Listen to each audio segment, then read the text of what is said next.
This is Selma Schimmel in Chicago at the ASCO meeting for the group room, and we are joined now by Dr. Raul Ribeiro, and I'm going to make you say it because Ribeiro. It sounds so much nicer in your authentic accent. You're the director of Leukemia and the Lymphoma Division, a member of the Department of Oncology, and the director of the International Outreach Program at St. Jude Children's Research Hospital in Tennessee. Yes, Memphis, Tennessee. So knowing that we have seen all of these advances, children are such a great model of what research can produce. Where are we today? What are some of the important studies that are being presented at this meeting on behalf of pediatric oncology? Right.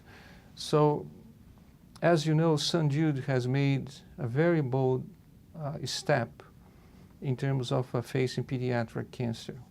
They decided that they were going to do the entire sequence, genome sequence, of hundreds of patients with pediatric cancer.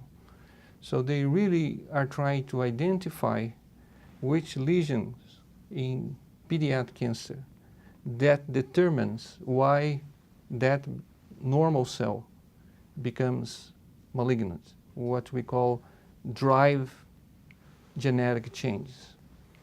With that knowledge, we can start looking for targeted therapies, because once we know what is driving the process, we can try to then to produce the medication that will interfere or help to treat these patients.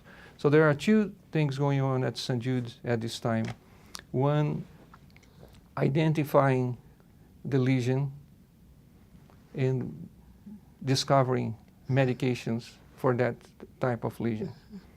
So that is mainly we're going to be presenting advances in this area. And my division, the international outreach, is related to how can we share effective therapies that we discover for places we don't have access to that knowledge. So at the same time, we identify the lesion, we discover the medication, and once that, not only treat here in the United States, but share with the other communities. Are there any new compounds that are being used in the pediatric setting now? New drugs, new Right. approaches? Also, it was fascinating to read that the ALK mutation that we relate to lung cancer has some value in now pediatric cancer. Yeah. Maybe you can expand on that too. Right. So ALK actually was identified at St. Jude by Steve Morris many years ago in a specific lymphoma, large cell anaplastic lymphoma, what was ALK positive, and he sequenced that gene. He is not longer at St. Jude, but he was the pioneer in developing this. Later, as you know, not from St. Jude, from other institution, they discovered that ALK also was involved in neuroblastoma and, like you mentioned, lung cancer as well, and now has an option for patients with that abnormality. And it's a beautiful example because it's showing that tumors are unique. Every person has a unique tumor. And even the classes of tumors that we used to call neuroblastoma or lung cell tumor, they are actually composed of a very small subsets. And it's possible that for every subset, we will have to have a specific medication. Like in CML, chronic myeloid leukemia, tyrosine kinase inhibitors are important for that and change completely the natural history of the disease.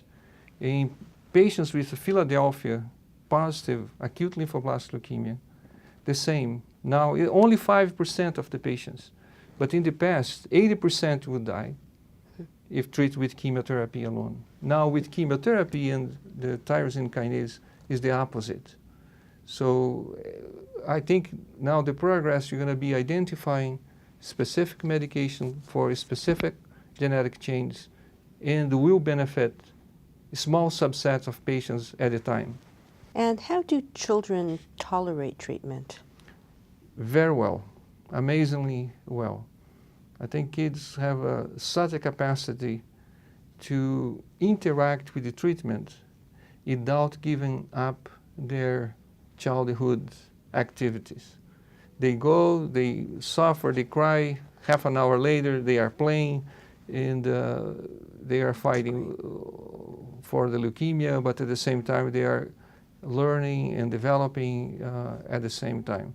So it's a really incredible experience seeing these kids facing complex disease and treatment and maintain really their capacity to interact normally. Excellent. Dr. Raul Ribeiro. Director of the Leukemia and Lymphoma Division at St. Jude's Children's Research Hospital, where he's also the director of the International Outreach Program. Thank you so much. Thank you.